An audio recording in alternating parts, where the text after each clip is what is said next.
Bismillahirrahmanirrahim. Alhamdulillahi rabbil alamin, wassalatu wassalamu ala rasuli rabbil alamin, nabiyyina wa habibina wa qudwatina Muhammad ibn Abdillah wa ala alihi wa sahbihi wa man sara ala nahdihi wa ihtada bihadihi wa istanna bisunnati ila yaumiddin. Amma ba'd. Yang dimuliakan Al-Fadhil Tuan Imam selaku pengacara majlis, ahli yang kuasa Masjid Muslimin dan Muslimat, Assalamualaikum warahmatullahi wabarakatuh. Alhamdulillah, kita syukur kepada Allah Azza wa Jalla kerana pada malam ini kita dapat bersama dalam majlis ilmu yang sedikit tertangguh disebabkan oleh PKP.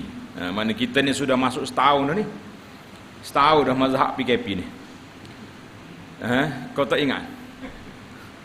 Setahun dah masa. Daripada bulan 3 tahun 2020, ni bulan 3 2021. Hari ni 23 hari bulan dah.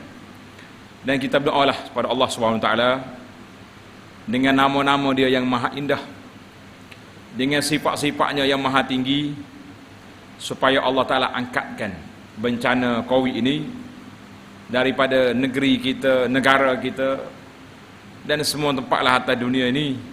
Semoga kita dapat bersama mengihyakan rumah-rumah Allah dalam suasana yang begitu baik, insya-Allah.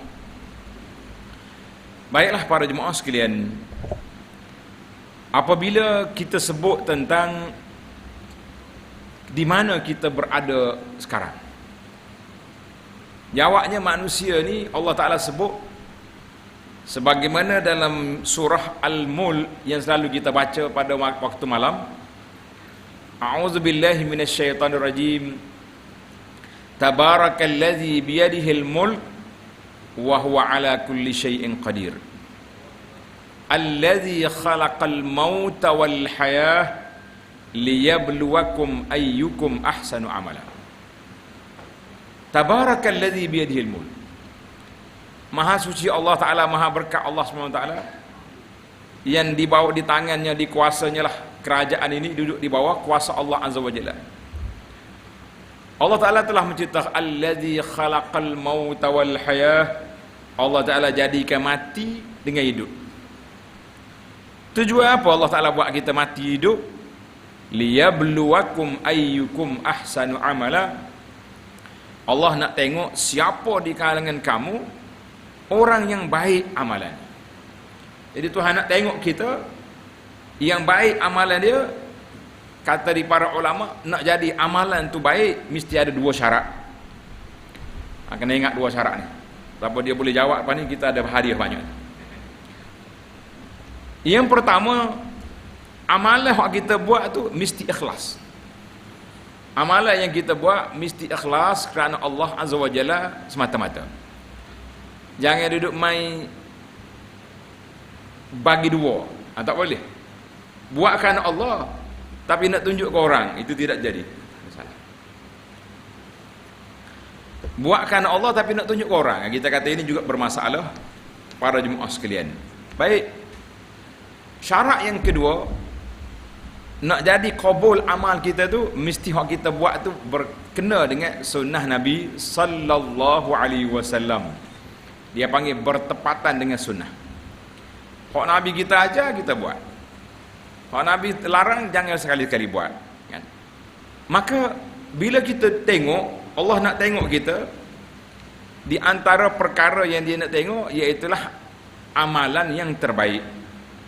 Sebab itu dia tidak bagi hidup kita ni dengan apa?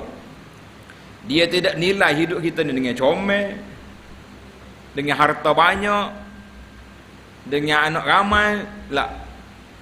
Allah nilai kita dengan liyabluwakum ayyukum ahsanu amala. Allah nak tengok siapakah di kalangan kamu orang yang baik amalan. Baiklah para jemaah sekalian, biasanya bulan begini orang akan cerita tentang Mi'raj, Isra' dan Mi'raj. Bila kita sebut Isra' Mi'raj, sepanjang kita duduk dengar ceramah, Ada. Setiap tahun. Tidak di masjid ni lagi, bukan sekali dengan masjid kita ni sekali, masjid lain kita pergi juga. Siapa dia boleh cerita apakah peristiwa yang besar yang Allah Ta'ala anugerahkan kepada Nabi SAW dalam Isra' Mi'raj? Siapa dia boleh jawab ni? Hadiah jalan selalu. Itu dia.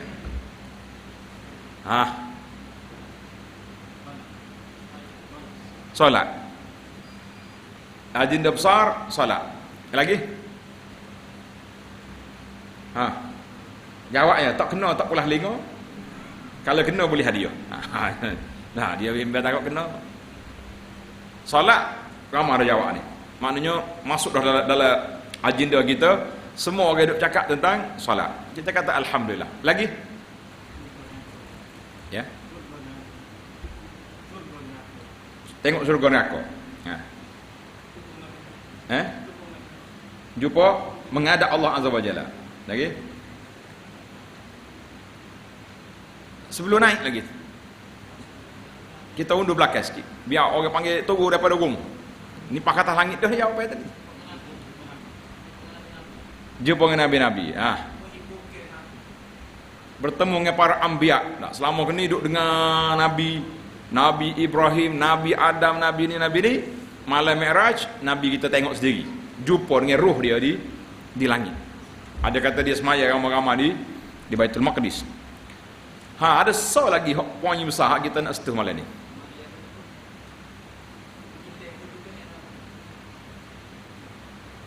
Ingat ke tidak? Dalam hadis Nabi SAW cerita kepada kita tentang malam dia Mi'raj itu, siapa dia datang? Siapa dia mari jumpa dia? Jawab dianya, kata Nabi SAW, waktu dia berada di Mekah. Waktu Nabi kita berada di Mekah, datangnya Jibril alaihi salam. Jibril mari buat apa? Ambil Nabi SAW, bawa dekat Kaabah, berlakunya pembedahan belah dada. Belah dada ni, kenapa dia belah? Sebelum bawa naik Mi'raj, menghadap Allah Azza wa Jalla tu, kenapa dibelah dada dulu? Ini tajuk kita. Pasal tu anak kata kita mula daripada rumah. Belum naik burak lagi ni, sebelum naik burak, maknanya jet belum mari, belum bawa, Nabi kita sallallahu alaihi wasallam telah pun dibersihkan hati dia. Maka kita mengatakan hikmah besar dalam perjalanan kita, dia panggil pengembaraan kerohanian kita untuk mendekatkan diri kepada Allah Azza wa Jalla. Apa yang yang mesti kita kena buat? Yang pertama sekali, tathhirul qalbi, membersihkan jiwa kita. Bersih jiwa kita, bersih hati kita. Sebab itulah bila kita nak solat, syarat solat mesti at-taharah. Nah, kita belajar lagi tak fiqh. Syarat solat mesti ada taharah daripada hadas kecil dan hadas besar. Kita apa ambil wudu, sekali-sekala tak padan dengan wudu, kena mandi. Kalau ada hadas besar, kena mandi, tak boleh pakai wudu. Maka itulah yang dikatakan bahawa kedudukan kita sebelum kita bertemu menghadap Allah Azza wa Jalla itu, iaitu kita diminta supaya bersihkan jiwa, bersihkan hati kita. Maka Nabi SAW sebelum dia naik, apa dia dapat? Bersihkan dia. Dan peristiwa bedah dada Nabi SAW ini bukan sekali itu baru. Berlaku dah waktu Nabi kanak-kanak. Ada riwayat mengatakan ketika itu Nabi kita umur 4 tahun. Waktu dia umur 4 tahun, sudah berlaku bedah dada dia. Ini dia panggil pembedahan yang pertama sebagai persiapan Nabi SAW nak menerima wahyu, nak jadi Nabi, Allah SWT jaga dia daripada kanak-kanak lagi. Tak ada Nabi kita membesar ada dalam rekod dia budak nakal, tak ada. Kita ni kadang-kadang bila jadi orang tua ni, kalau pergi cari rekod-rekod di sekolah, mungkin jumpa juga bagai-bagai pelik tak. Dia ni dulu masa sekolah ada juga sekali-sekali lompat pagar keluar, ada juga pecah cermin tingkap contohnya, ada juga buli kawan. Tapi Nabi SAW, Allah Ta'ala sebut dalam surah yang selagi kita baca, alam nashrah laka sadrak, bukankah kami telah cerahkan dadamu ya Muhammad sallallahu alaihi wasallam. Maknanya umur dia ketika itu, sebagaimana kata ahli sirah, umur Nabi sallallahu alaihi wasallam ketika berumur 4 tahun. Waktu itu dia berada di mana? Berada di perkampungan Bani Sa'ad, di bawah jagaan Halimah As-Sa'diyah. Halimah As-Sa'diyah, sebagaimana dalam hadis ini diriwayat oleh Imam Muslim daripada Anas, Nabi SAW didatangi oleh Jibril AS sedang dia duduk main dengan anak-anak. Tengah duduk main, tiba-tiba datang 2 orang laki-laki. Jibril pun dia tak berupa malaikat sungguh, dia berupa orang. Maka dia mari, sedang dia main, fasyaqqa an qalbihi, malaikat pegang dada dia, belah dada Nabi SAW. Fastakhraja minhu alaqah, dikeluarnya daripada dada Nabi tadi alaqah. Apa makna alaqah? Seketul daging, darah, kata darah mana? Darah bahagian syaitan dalam tu. Pada syaitan ni dia lalu nak pergi ke hati kita ni melalui perjalanan darah, majrad dam. Maka bila dia ambil Nabi SAW, dia tidurkan, dia pun belah dada Nabi sallallahu alaihi wasallam. Selesai, tutup balik, bangun Nabi. Tak ada apa-apa, tidak kata sakit apa dah. Itu kali yang pertama. Kali yang kedua, sebagaimana disebut dalam hadis yang diriwayat oleh Imam Bukhari dan Muslim, iaitulah ketika Nabi SAW berada di Mekah. Bila dia katanya Jibril bawa mari satu besing, satu bekas penuh dengan hikmah, tas min zahabin, bekas tu daripada emas, penuh dengan hikmah dan iman. Bila dia belah dada Nabi, bersih, kemudian dia masukkan iman dan hikmah. Baiklah para jemaah sekalian, itu yang kita kata, apa yang disebut oleh Nabi sendiri sallallahu alaihi wasallam dalam peristiwa ini, tentulah agenda besar dalam hidup kita ni yang kita kena besar ke dia, iaitulah agenda bagaimana nak membersihkan jiwa kita, membersihkan hati kita. Baik para jemaah sekalian, kita mesti tanya, macam mana kita nak bersih jiwa? Maka agenda besar yang kita kena belajar sebelum Mi'raj, bersih hati. Sebab apa? Nabi SAW nak menghadap Rabbul Alamin, menghadap Allah. Nak menghadap Allah, kita kena bersih. Dan satu peristiwa yang hampir sama, tapi 2 cara yang berbeza. Tuan-tuan tengok, waktu Nabi kita nak Mi'raj, belah dada, kemudian Jibril buat mari burak. Kenal ke tidak? Nama apa kenderaan Nabi? Burak nama. Burak ni bagi kita kat macam jet. Kalau tidak jet, mana boleh dia tunjar daripada sekali dia lompat tunjar tu, kayup mata mada, tak ada, tak apa, pelip mata lagi. Laju. Kemudian dia boleh sampai Baitul Maqdis dalam berapa minitnya. Burak ni mukjizat, seekor binatang yang menjadi kenderaan rasmi nabi-nabi terdahulu. Ingat ke tidak cerita Nabi Ibrahim? Nabi Ibrahim AS, Allah perintahkan dia letak anak dia Ismail dengan isteri dia Hajar, letak mana? Mekah. Inni askantu min zurriyyati biwadin ghairi zi zar'in. Aku letak tinggal sebahagian daripada zuriat aku dengan isteri dia ni di mana? Di lembah, di wadi yang tidak ada pokok. Mekah. Maka Nabi Ibrahim dia mari selalu dia bagi daerah anak dia.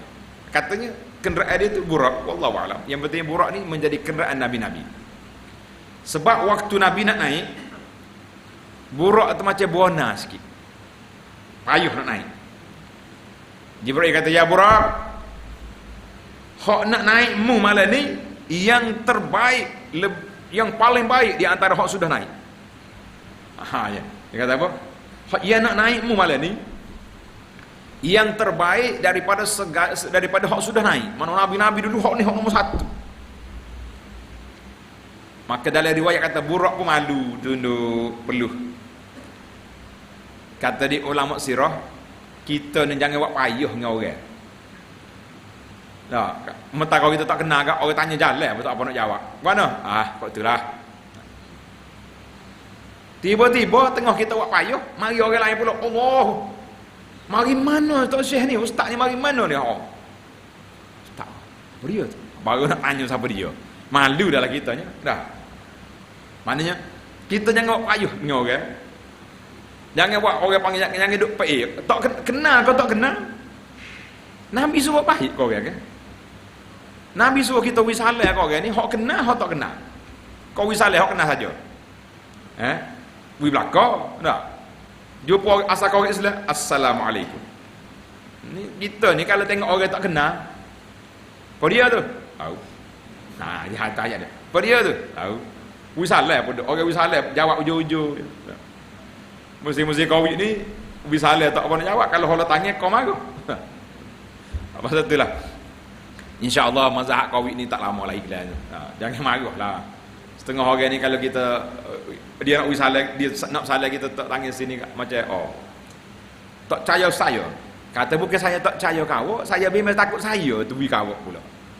Pasal itulah pihak ulama-ulama semasa dia terima masalah ni. Terima masalah, kita bersalah cuma sekadar isyarat je. Assalamualaikum. Mana isyarat tu macam ganti tangan. Mari pula nyo buat tu lah pula dia kata ni siapa dia buat lagu ni? Dia telah berpegang dengan agama orang Habasyah zaman dulu. Puas cari pula ustaz kita, mari mana ni mazhab Habasyah salah tak jumpa pada dalam kitab sirah. Baik, jangan percaya kau orang. Kita balik ke buruk ni, tak sampai ke langit lagi ni. Dah. Ni baru Mekah lagi ni, tak gigi lagi ni. Bila mari, buruk mari, nak buat payah sikit, melekat tegur, jangan buat, jangan. Hak nak naik ni hak paling baik. Maka malulah buruk. Malu. Nabi kita naik sallallahu alaihi wasallam. Dia berjalan. Berjalan sampai ke Baitul Maqdis dalam masa yang sangat singkat. Nabi kita berjalan ni dengan ruh ke dengan jasad? Ada orang ulama kata, dengan ruh. Dia kata kalau dengan ruh apa? Mari burak je. Tarik gitu je terbar ruh. Ruh ni tak payah duduk. Jadi burak tu mari seekor hayawan, orang naik, bukannya ruh naik.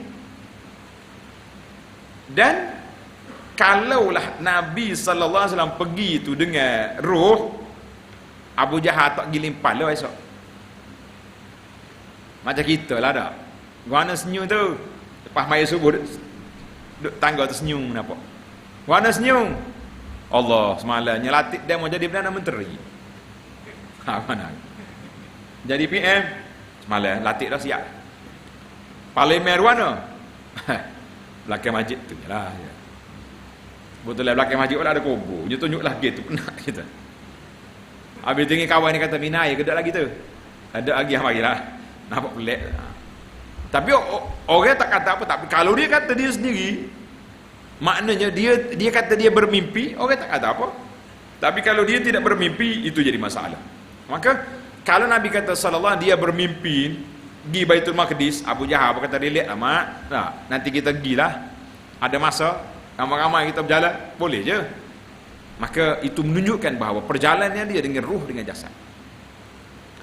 Jadi dalam perjalanan yang panjang ini Nabi kita sallallahu alaihi wasallam berjumpa dengan jasad para anbiya alaihi wassalatu wassalam. Jumpa dengan jasad nabi-nabi, jumpa dengan ruh. Tu kawan dia. Nabi kita dalam perjalanan dia berjumpa dengan arwah para anbiya, ruh para nabi alaihi wassalatu wassalam Jasad Nabi-Nabi ni ada dalam kubur, bukan keluar. Dan kita kena ingat, jasad para Nabi tidak dimakan oleh tanah. Dalam perjalanan Mi'raj, Nabi kita kata, aku tengok Musa dalam kubur dia, yusallu. Nabi Musa duduk semaya dalam kubur. Lepas tu Nabi jumpa pula di langit yang ke atas tu, langit yang ke-6. Jumpa pula Nabi Musa AS kan, yang kena kaya apa. Maka jumpa tu roh di sana.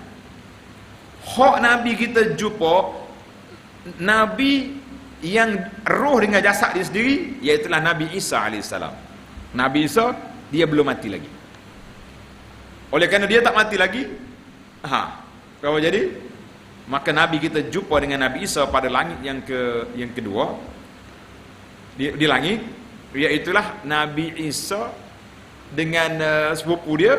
Nabi Isa nya tak mati lagi, maka dia sahaja yang ada roh dengan jasad. Itu fakta sejarah. Baik para jemaah sekalian, sebelum Mi'raj, Nabi SAW telah diberi tekanan yang begitu dahsyat oleh siapa? Puak-puak Quraisy. Bila Nabi kita menghadapi tekanan dahsyat ni, mengikutlah riwayat kata setelah wafatnya Sayyidah Khadijah. Khadijah ni isteri Nabi SAW yang pertama, seorangnya hasafatul aqli, seorang yang punya akal yang cerdik, dan seorang ahli pengorbanan yang besar. Pengorbanan yang besar. Tiba-tiba Khadijah, Allah Ta'ala matikan dia, radhiyallahu anha, Ummul Mukminin. Tak lama pakcik dia Abu Talib sayang ke Nabi lebih daripada sayang ke anak dia. Siapa dia anak dia? Ali. Dia sayang ke Nabi lagi daripada sayang Ali. Tapi dia panggil kasih sayang kekeluargaan. Dia tidak berkasih sayang dengan keimanan. Habislah rugi dia. Waktu Abu Talib nak mati, tugas Abu Jahal buat shift, jaga di kepala Abu Talib, takut Nabi mari. Lepas tu setiap kali Nabi pergi nak ajar mengucap Abu Talib, ada je kepala-kepala Quraisy kat situ. Ada je kepala Quraisy duduk tunggu situ. Tapi Nabi tak ira. Nabi kata, ya ammi, qul la ilaha illallah kalimatan uhajju laka biha indallah. Pakcik, tolonglah kata la ilaha illallah. Dengan kalimah ini aku boleh berhujah depan Allah nak bawa mu ke syurga. Abu Talib duk kelipah duk mikir nak kata si kata. Kalau dia kata sepatah ya, Allahu Akbar, cukuplah dia duduk sekali dengan Nabi dalam syurga. Bila Nabi ucap lagu ni, Abu Jahal cumi lek, kalau bahasa kita kat lek ada. Abu Talib kan, Abu Talib, mu nak ikut anak daramu, mu nak tinggal agama tok nenek kita? Allah. Abu Talib pun senyap. Nabi ulang balik, Abu Jahal tidak. Maknanya akhirnya Abu Talib buat pengakuan, wa ana ala millati Abdul Muttalib, aku ni kekal dengan ajaran pok aku. Habis dia mati dalam keadaan tidak beriman. Cuma bila dia mati, Quraisy rasa pintu nak ngenakkan Nabi sudah terbuka luas. Sebab orang yang dia malu sudah tidak ada. Kita kena ingat, Abu Talib ni ahli kabinet Mekah, jawatan kabinet juga dalam kerajaan Abu Jahal. Betul lah, kalau mesyuarat apa-apa tentang Nabi sallallahu, Abu Talib bela, tak apa, isu anak saudara saya urus. Maknanya ya, suruh dia pergi jumpa Nabi, tak jadi juga. Sekali Nabi jawab, tak apalah. Maknanya orang panggil Abu Talib ni rapat sangat dengan Nabi sallallahu alaihi wasallam, rapat sangat. Baik. Khadijah wafat, Abu Talib mati. Di saat itu kita nampak pergantungan Nabi sallallahu alaihi wasallam kepada orang yang dia pegang selama ini, yang menenangkan dia, membela dia sudah tidak ada dari kalangan makhluk. Maka ketika itulah Allah Subhanahu wa taala tunjuk kepada Nabi linuriyahu min ayatina, aku bawa dia berjalan semata-mata nak tunjuk tanda-tanda kekuasaan kami kepada siapa? Kepada Nabi sallallahu alaihi wasallam. Kita hari ni para jemaah sekalian, kadang-kadang kita duk mikir macam tak ada harapan dah kita ni. Nah, Islam nak kembali berkuasa atas dunia ni macam tak ada ruang, tak ada jalan berasa. Kita kata tak mungkin, tak boleh. Nabi keseorangan pada waktu itu ditindak oleh puak Quraisy, Allah Taala angkat dia, wa rafa'na laka dzikrak, Tuhan angkat dia naik.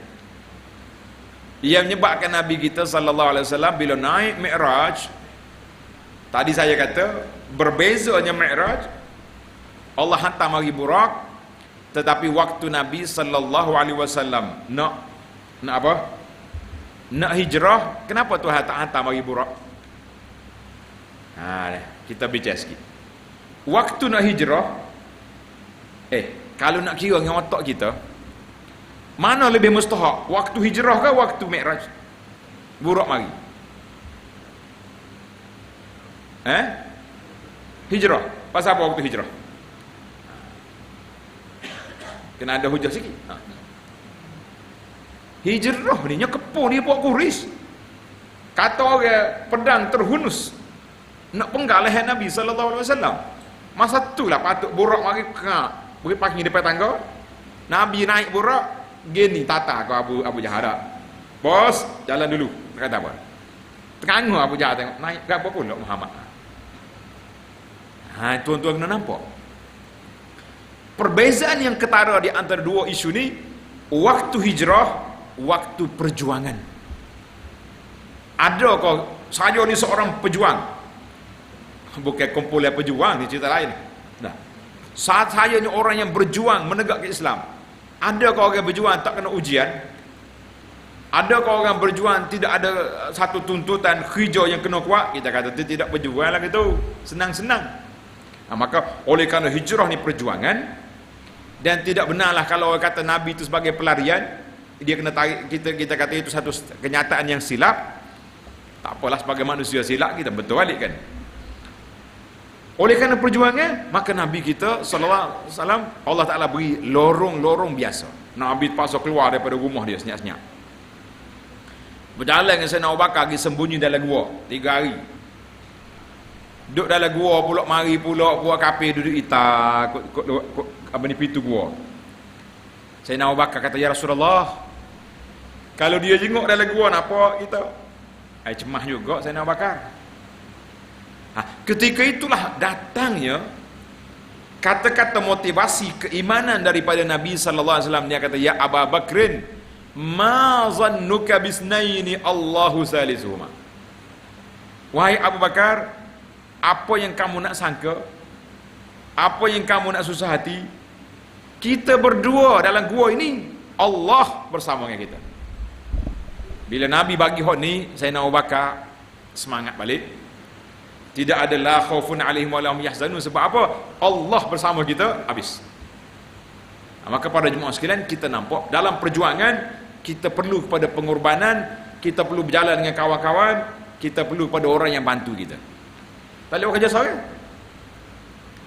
Tadi Al-Fadhil Tua Imam sebut tujuan kita buat kempen Isra' Mi'raj ni nak kait dengan sembahyang. Betul tak? Nak kait dengan solat. Waktu PKP mula-mula dulu, masjid tutup, ramailah yang duk menangis. Rupanya dia menangis di Facebook. Mula-mula majlis agama membenarkan solat. Anda tak ingat ada subuh berapa hari bulan? Ada siapa catat? Subuh apa hari bulan? Mula-mula kita dibenarkan PKP B. Nah, boleh pergi masjid. Allah, ana bicara dengan sahabat-sahabat, agak-agak kita ni pasal kemah luar ke gua ni berapa bulan tak mari ni, tak semaya jemaah kita 13 minggu lah, lebih kurang. Mana hari jemaah pertama kita duk mikir kawan-kawan nak sewa kemah kau tak muat ni. Dulu kalau mari tak ada jarak, ni mari ada jarak, kena 2 kali ganda lagi le masjid ni. Sahabat-sahabat kita kata jangan sewa lagi. Kita kelih dulu. Kalau tu tak muat, Minggu depan kita buat kira. Mujur tak sewa. Kau sini dia sewa dah kamu? Tak ada sewa? Oh, tak ada kan? Baik. Jadi kita kena fikir para jemaah sekalian. Semalam lagi ceramah, isu sama juga berlaku. Isra' Mi'raj, kempen solat. AJK Masjid buat kad jemputan atas sore-sore keluarga. Supaya tu dah juga dia tetap mari. Dalilnya pengurusi dia cerita, dia kata kita buat kad jemputan ni. Macam jemputan kahwin, dia bui sore-sore ke ahli Korea nak suruh mari, tak mari juga. Maka itulah para jemaah sekalian, kita mengatakan bahawa kuasa memberi hidayah, kuasa nak menarik orang ke masjid, semua tu duduk di bawah bidang kuasa Allah Azza wa Jalla. Maka bila kita dalam hijrah nak menegak sesuatu yang baik, kita perlu pada dokongan daripada semua pihak, tak boleh kerja seorang. Pada itulah Nabi bermula dengan Sayyidina Abu Bakar. Abu Bakar bila duduk dalam gua, anak-anak dia mari, Muhammad Abu Bakar mari, bawa kambing, duduk belega mai kambing tepi bukit. Ada agenda besar tu, kambing tu. Dia perah susu senyap-senyap, naik atas. Zaman tu tak tahu ni macam mana dia naik. Waktu anak naik ni, jalan nak naik ke tempat Nabi sembunyi dalam gua so tu lebuh raya dah. Lebuh raya. Maknanya orang buat tangga dah naik. Anak duk kira-kira ada 8 tun nak sapa ke gua Nabi. Ada kok sini hok naik gua dah ada. Tak lagi. Kena pakai lagi sekali naik. Cukup comel tempat. Lapto tu apa dia pula? Pasal sebut dah kena royak dah. Tol tu orang-orang Pakistan ni duk tunggu kat di tangga nak naik tu, ada tukus so tangan. Bila kita nak masuk kat, duduk keh duduk betul tangga. Lepas tu ada kotak tabung. Enggak biasanya kitanya seria lah kita beli 1 rial. Malaysia lah 5 mau Malaysia. Oh kata pernah main Malaysia mahal jadi buat gitu. Nak suruh tak 5 rial dalam kotak. Anak kira daripada bawah sampai kata ada 8 kotak. Kena 5-40 yang mepeh kita naik. Itu dipanggil tu. Baik. Mana anak Sayyidina Abu Bakar bulan naik. Buat naik pagi susu. Petang naik pula. Susu bukan boleh simpan dalam peti. Kalau naik dalam peti untuk 3 hari lalu. Ni harian makannya. Kalau tidak kelaparan Sayyidina Abu Bakar dengan Nabi sallallahu alaihi wasallam. Anak dia pula isteri anak dia Asma, nama Asma anak. Kalau siapa belum kau masih nak boleh anak ke cucu, buk nama dia Asma binti Abi Bakar. Siap makannya. Bila siap makannya, bekalan dia untuk Nabi nak berjalan. Nak ikat dia punya bekalan tak cukup tali. Dia ambil kain dia ni, kain hok dia ikat pinggan ni, belah dua. Ikat. Sehingga Asma dikenal dengan nama Zatun Nitaqaini, orang yang ada 2 ikatan kain. Dia belah kain dia semata-mata, manakala kita ni kain ni kan. Kita belah 2, satu buat ikat bekalan Nabi, satu lagi ikat dia. Nabi Sayyidina Abu Bakar bawa Amir bin Fuhairah, pembantu dia untuk dalam perjalanan. Oh, tak boleh. Jalan yang kita nak lalu ni bukan jalan biasa. Jalan biasanya tangkap di Quraisy. Habis kita kena lalu jalan hok pelik tepi laut, ke tepi berjalan. Siapa dia hok pandai jalan ni? Seorang yang bukan Islam, nama dia Abdullah bin Uraifid. Dia ni non muslim. Dia tahu jalan. Dia setuju nak bawa Nabi ke Madinah melalui jalan biasa, jalan lain. Maka di sini kata di para ulama sirah, para jemaah sekalian, kita kena belajar. Ulama sirah kata bahawa dalam perjuangan ni kalau orang bukan Islam, non muslim boleh tolong kita boleh terima. Tapi dengan syarat jangan dia ada kekuatan. Baik, dalam perjalanan ni dia kuat ke tidak? Tak, dia seorang. Nabi, Sayyidina Abu Bakar, Amir bin Fuhairah. Kan? 3 orang. Tak 3 lawan seorang tak gerak. Tapi kalau dia kuat pada kita, jangan minta tolong dia.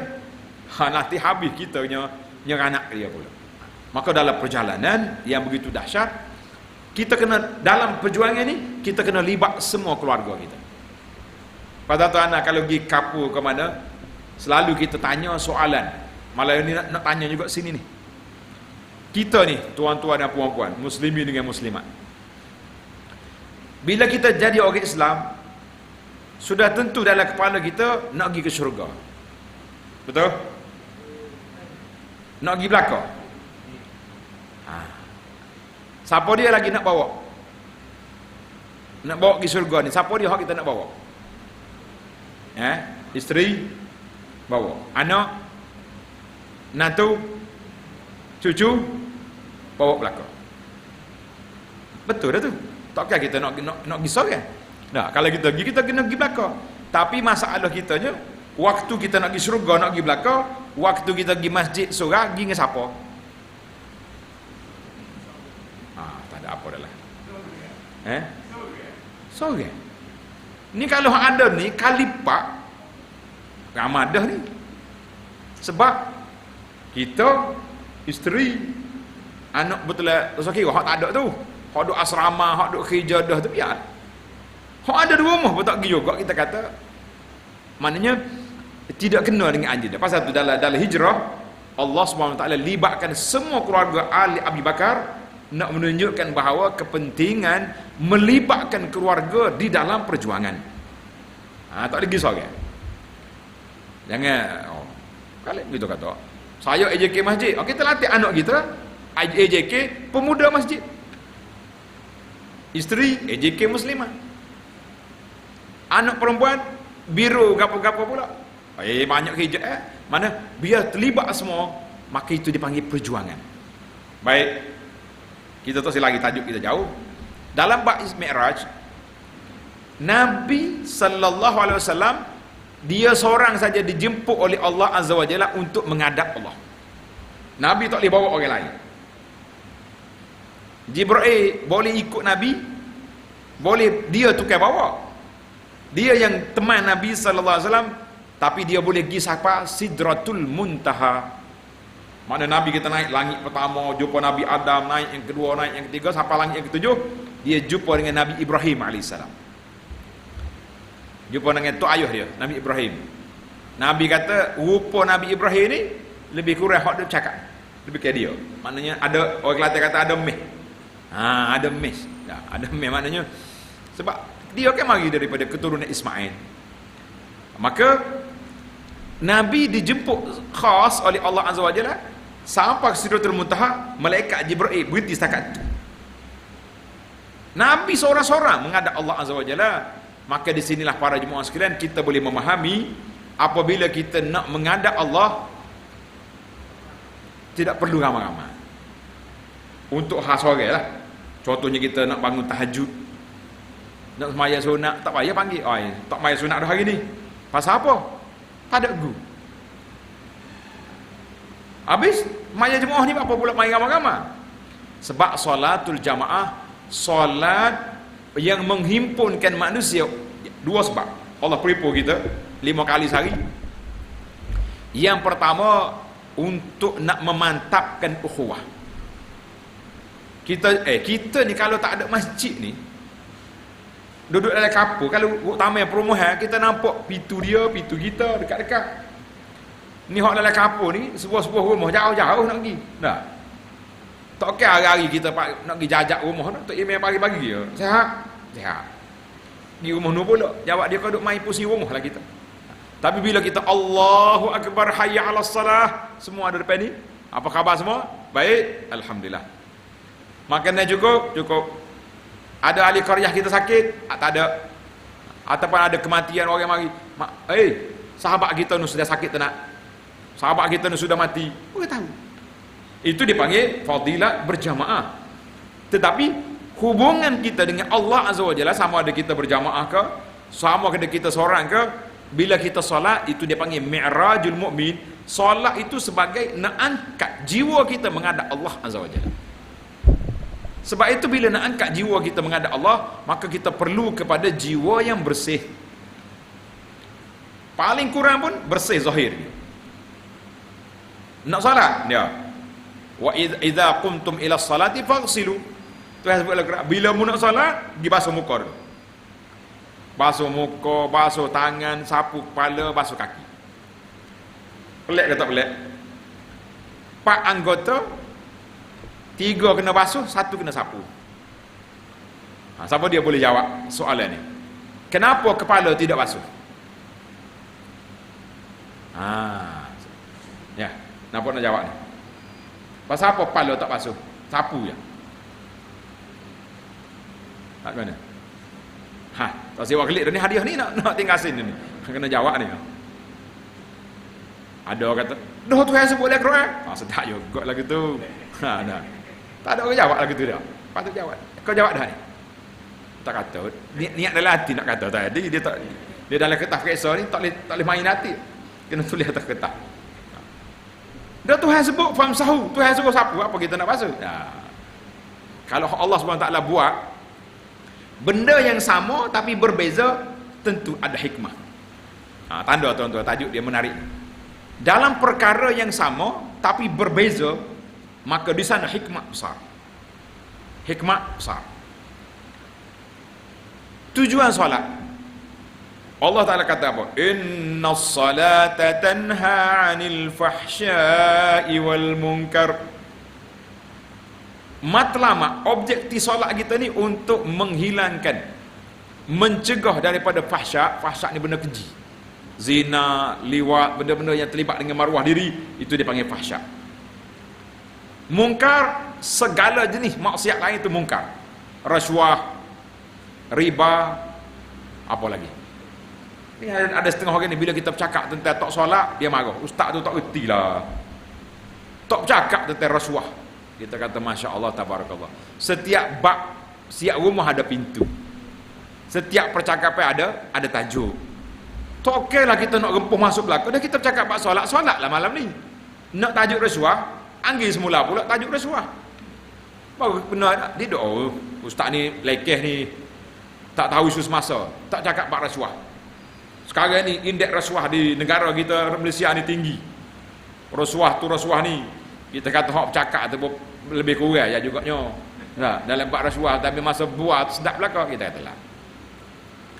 Maka dia panggil fahsya wal munkar. Solat menghalang kita, mencegah kita daripada benda keji dan benda mungkar. Solatnya mana? Bila kita solat betul-betul kita ingat pada Allah Azza wa Jalla. Masa tu kita kena banyak berhubung dengan Allah. Allah SWT mula-mula dia beri solat ke Nabi berapa puluh waktu? Berapa? 50. Agak-agaknya lagu mana hidup kita lah ni kalau solat 50 waktu sehari?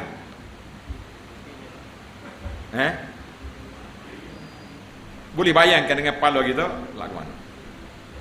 Tok Imam berjujuk sini 10. Anak duk kira sehari semalam kita ada 1440 minit.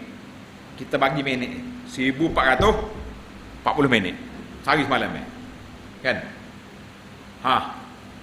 Bagi dengan 50 kali solat. Jawab dia je, ulama matematik kata 28 minit solat. Dah kau nak buatnya. Nak makan pun tak sempat, nak semaya pun tak ada juga. Bos sudah ni sambung ni pula. Tak kerja buat dah kita. Jadi malaikat. Malaikat tak apa, dia tak makan, tak minum, tak kahwin, tak belaka dia. Kerja dia maya ikut arahan Allah Azza wa Jalla. Maka pada jemaah sekalian, barulah kita nampak rupanya kaitan hidup kita dengan Mi'raj, iaitulah merupakan amalan perhubungan kita dengan Allah Azza wa Jalla. Amalan perhubungan kita dengan Allah duduk di mana? Duduk di salat. Dalam hadis Nabi sallallahu alaihi wasallam kita bersabda, al-ahdul ladzi bainana wa bainahumus salat. Ikatan perjanjian kita dengan orang lain itu salat. Siapa dia tak salat faqad kafara, orang itu sudah dikira kufur. Jadi masalah kufur di sini para ulama Islam berbincang sama ada kufur tu kafir betul. Ini bagi orang yang engkar salat. Maya tak wajib, kafir orang itu. Sama salah. Ngapa kan tak maya tu? Pak Daga. Nak panggil nama orang yang marah dia marah. Daga kan tak maya tu. Tak apa, kita mayar lah apa ni. Padahal dia duduk lari tu tak. Mayar apa ni tu pukul 7. Dah tak mayar asal lagi. Dia panggil tinggal dengan malas. Bukan engkar. Tinggal dengan culas. Maka orang ni dikira kufrun duna kufrin. Bukan kafir keluar daripada agama, tapi kufur dari sudut perbuatan dia tu dia kira fasik. Besar kedudukan. Jadi bila kita nak dalam solat, Allah Ta'ala suruh bersihkan muka kita, tangan kita, kaki kita, kepala kita, kita sapu. Jadi alhamdulillah berlaku pembersihan. Bila solat pula kita menghadap Allah Ta'ala, maka disitulah para jemaah sekalian, pentingnya kita solat dan pembersihan jiwa sebelum kita solat, pembersihan diri. Sebab apa? Sebab kita nak menghadap Allah Azza wa Jalla. Dalam hadis yang sahih dikeluarkan oleh Imam Muslim daripada Abi Hurairah, Nabi kata apa? Tuftahu abwabul jannah. Dengar ni tuan-tuan hadis. Pintu syurga dibuka 2 kali seminggu. Hari Isnin dengan hari Khamis. Pintu syurga dibuka dengan 2 kali seminggu, hari Isnin, hari Khamis. Fayughfaru likulli 'abdin la yusyrik billahi syai'a. Maka Allah Ta'ala akan beri keampunan kepada mana-mana hamba dia yang tidak melakukan syirik. Tuhan apa belakang? Malaikat bawa naik laporan nak tunjuk pada Allah Azza wa Jalla. Tiba-tiba orang lain dapat keampunan, ada 2 orang ni tidak diterima laporan dia. Siapa dia? Illa rajulan kanat bainahu wa baina akhihi syahna. Seorang yang ada di antara dia dengan saudara dia bala. Kita ni ada ke tak ada berkelahi dengan orang? Tak ada. Alhamdulillah, saya tak ada kelahi Ustaz, tapi saya benci orang ada. Zaman dulu lah, kawasan kita ni tak mudah juga tak? Bagi tinju-tinju ni. Nah, kita malah sebut namanya, tahu dia kapal lain. Kawasan tu. Pasal tu Tok Emil sebut tadi. Dia kata mula hayah ni mari. Kawasan ni nak kenal lah orang-orang kedai tu. Tapi zaman kita ni tak ada dah main tunjuk-tunjuk buku, tunjuk nombok ke apa. Kalau tunjuk gambar, nyamik gambar dia, apa boleh mari esok. Tapi syahna, permusuhan dalam hati, ada ke tak ada? Baloh dengan adik-beradik tak cakap, dengan waris-waris tak kecek, dengan kawan-kawan sekapur tak cakap, berlaku. Mana? Ini dipanggil permusuhan. Bila ada 2 orang macam ni penyakit, Allah kata anziru hazaini hatta yastaliha. Tuhan kata tunggu dulu 2 orang, jangan angkat laporan, jangan masuk laporan dia ni sehingga mereka berdamai. Habis bila laporan kita nak angkat, bila doa kita nak mustajab, sebab terhalangnya doa kita, terhalangnya amalan kita diangkat dengan sebab berlakunya permusuhan walaupun dalam hati kita. Itu dia panggil. Maka syarat Allah Ta'ala nak kabulkan kita, mi'raj kita nak bertemu Allah Azza wa Jalla ni, hati tu kena bersih dulu daripada sifat-sifat tak baik. Ni kita tak apa hari lagi akan sambut malam pertengahan Syaban. Dia panggil nisfu Syaban. Biasanya nisfu Syaban ni orang buat berapa? Makan kuih. Siapa dia suka makan kuih? Toleh kau makan. Dah ada boleh makan. Kecuali ada penyakit. Tetapi hak sebenarnya malam nisfu Syaban ni bukan malam kecil. Tuan-tuan kena ingat dalam hadis Nabi sallallahu alaihi wasallam. Nabi kata ketika orang tanya Nabi sallallahu alaihi wasallam tentang kenapa Nabi puasa banyak pada bulan Syaban, Nabi kata bulan orang terlupa. Bulan ini bulan diangkat amalan kepada Rabbul Alamin. Aku nak waktu amalan aku diangkat dalam keadaan aku puasa. Jadi Nabi kita bersedia. Biar rekod orang ahli laporan tu macam kita lah juga. Tak? Ketua pejabat sektor akan melawat pejabat kita hari ni. Tak ada hak buah dari pejabat. Oh, pagi lagi. Sepatut pan sekat pukul 8, 7.30 mari dah. Pasal apa mari dah? Nak bersih ni, Allah muncul bagi tahu awal tak. Meja kita nampak tak awal teratur. Siap. Maknanya kita ada persiapan awal. Sebab apa? Sebab ada orang mari nak siasat. Jadi kita ni para jemaah sekalian kena buat persiapan awal. Kita nak sambut Ramadan. Lepas pada nisfu Syaban, Ramadan mari. Berapa hari lagi? 2 minggu tak siapa dah lah. Nah, sebab bulan tu ada 29, ada 30. Cuma Nabi kita sallallahu alaihi wasallam beritahu dalam hadis ni, awal hadis ni ada diperbincangkan oleh para ulama. Ada yang menerima, ada yang mengatakan dhaif. Allah SWT tengok kepada hamba-hamba dia pada malam nisfu Syaban, maka diberinya keampunan kecuali musyahin. Tengok, isu sama. Kecuali orang yang berkelahi.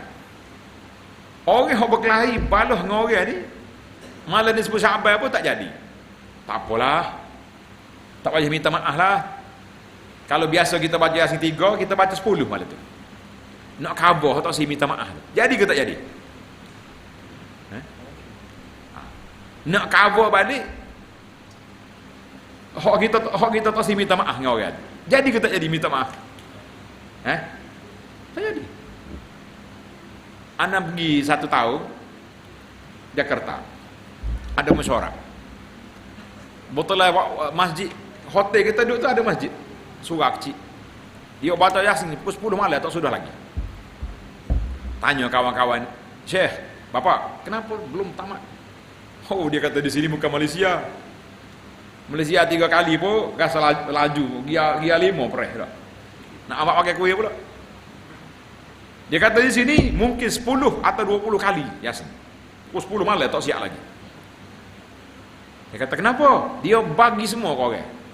Mula-mula dia pergi ke Nabi, lepas tu pergi ke Khidir, lepas tu habis orang dia kutip belakang. Saya kata nanti sudah berpuluh kali sudah Yasin, dia bagi sana bagi sini, nanti dia sendiri ada masih ada ke tidak? Dia itu dibimbangi. Kita duk bagi ke orang takut hak kita pula tak ada. Dia kata dah. Baik para jemaah sekalian, kita tak bincang tajuk tu.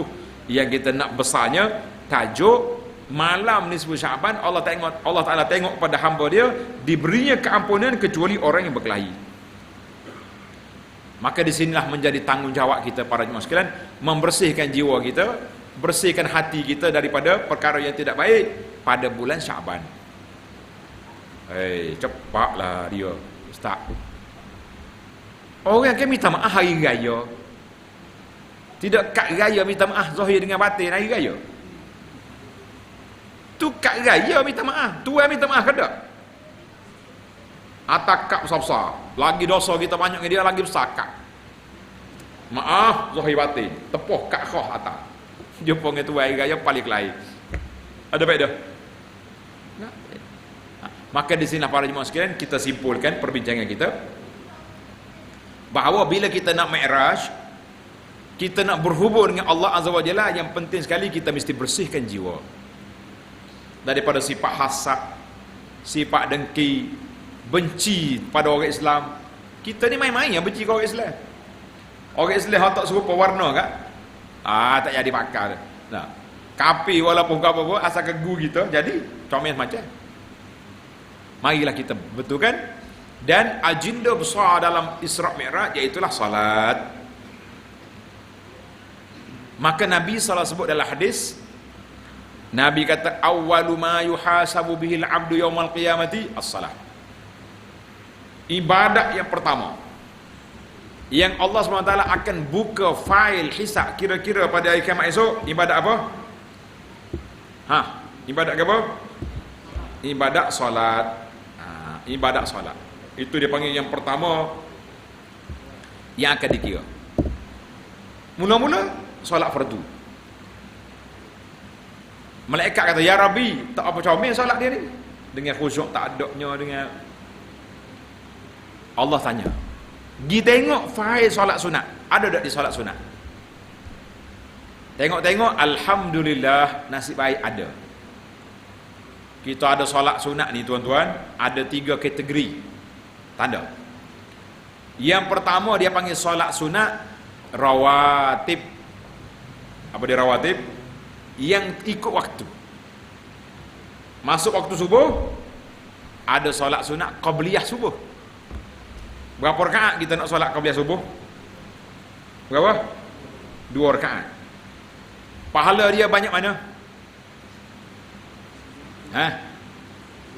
Lebih baik daripada dunia ni isi kandungnya. Tu semaya sunat. Hak semaya subuh sendiri tentu lebih besar lagi. Alhamdulillah. Dia berapa ke pagi tadi tak apa nak jawab dah. Dia kata, ustaz jangan tanya bab ibadat ni takut riak. Dah. Kalau kita tak kalau kita tanya bab ibadat ni orang tak usah jawab. Apa? Takut riak. Ana kata, tuan-tuan dan puan-puan, kalau takut riak jangan jawab. Yang kita bimbangnya takut tak ada. Lagu mana dah? Kita bimbang takut tak ada, bukan takut riak. Allahul musta'an. Maka kita buat. Jadi dia panggil solat sunat muakkad qabliyah ba'diyah ni ada 12 rakaat tanda ni. Ibu-ibu bapa tanda untuk kita buat 2 rakaat sebelum subuh, 4 rakaat sebelum zuhur. Kalau kalau tak ada 2 rakaat. Tapi jangan kosong rakaat tak ada. Takut bimbang dia kata kosong malam ni. Lah 2 subuh, 4 belum zuhur, 6. 2 lepas zuhur berapa? 8. 2 lepas asar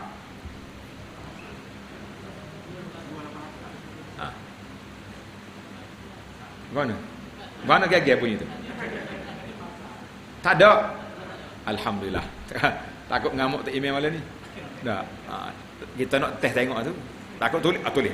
Wah, jangan tulis. Lepas asar tak ada.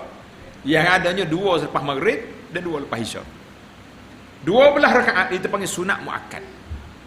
Kata Nabi SAW dalam hadis Ummu Habibah, siapa dia jaga 12 rakaat ini satu hari satu malam, sunat rawatib ini, Allah Ta'ala akan beri sebuah mahligai dalam syurga. Baitun fil jannah. Nak ke tak sih? Nak pun kena kira biar cukup.